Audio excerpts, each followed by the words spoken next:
Every year, millions of people watch Eurovision, and every single year, someone says, Oh, come on, they always just vote for their neighbors. Yeah, it's all just political. but is it really? So we decided to actually test it. We analyzed 50 years of Eurovision voting data to find out what's actually going on. So, we're students from Stuttgart Media University and we study public relation and cross-media communication. This project was part of our course in social network analysis.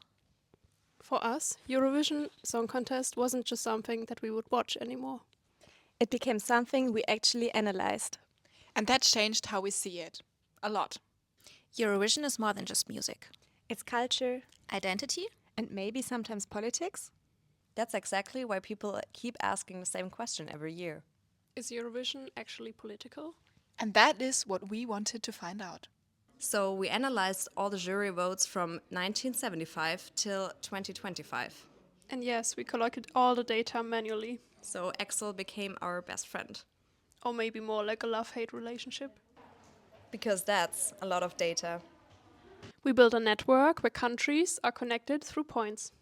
And then we tested 3 things: geography, politics, and patterns over time. And honestly, we expected to find a lot of politics. And by the way, this is Macedonia. All right, let's talk about what we really found. Because after digging through thousands of jury points, the results surprised even us. So, first, what everyone always claims, neighbors vote for each other. And that's kind of true, but only kind of. On average, neighboring countries give each other slightly more points, but the difference is tiny, not nearly enough to decide the contest. So, yes, there's a neighbor effect, but it's nowhere near vote trading or some kind of regional conspiracy. It's a small effect, not a dominant one. And while we were looking at the structures in the voting network, we also checked the famous Big Five. France, Germany, Italy, Spain, and the United Kingdom, the countries that automatically qualify for the final. And what we found was actually really interesting. They played a central role in the voting network, but they receive fewer points in the final than countries that must go through the semifinals. It's almost like automatic qualification works against them. People remember the semi-final songs way better, and the Big Five are very distant. So they're structurally important, but competitively disadvantaged.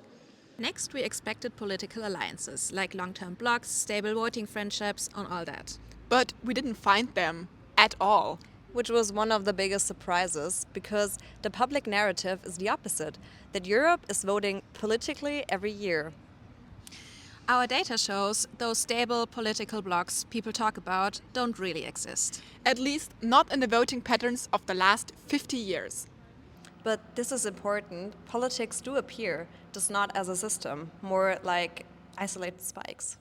For example, after 2014, Russia and Ukraine basically stopped giving each other points.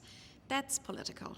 Same with Brexit. Some countries affected by it gave fewer points to the UK after 2021. And in 1990, after the reunion of Germany, songs about freedom actually scored higher, which shows how emotional political moments can actually break through. But again, these aren't stable patterns. They're exceptions. And here's our headline. The part where probably half of the internet will get mad at us. We found no evidence of systematic vote rigging. No hidden alliances, no long-term political bias, no everyone hates this country effect. So the idea that Eurovision is politically controlled, we can't confirm that. Not with our investigations. We want to stress, though, that we focused on the jury votings.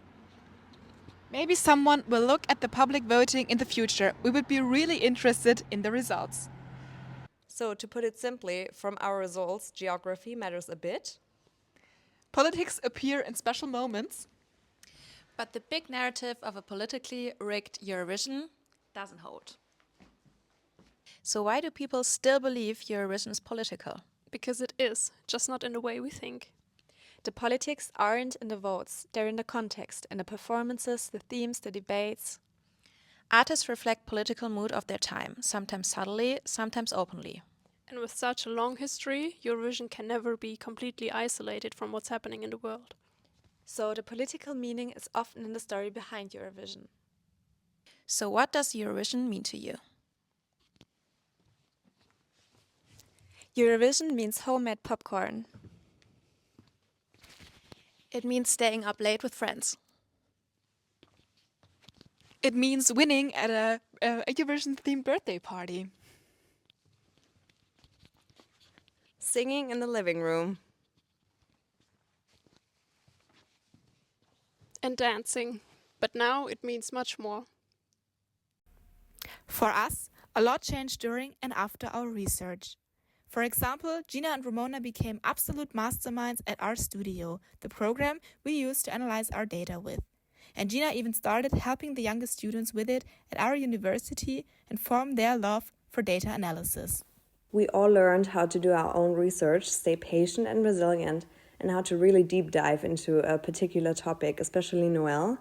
Small fun fact, at the end of our project, every one of us knew all the ISO codes of the participating countries by heart. Most special to us was the article that Amelie wrote for our student magazine Edit, including the interviews which Lily organized. The article is now also part of the United by Queerness exhibition in Vienna. And of course, it is an honor for us to be here today and to present our project. I don't think a lot of students get to do that, and it will be an extraordinary experience. For us, Eurovision is no longer just about music, but it's also not just about politics. That makes it so fascinating. What do you think? We're looking forward to meeting you all at the Eurovision conference.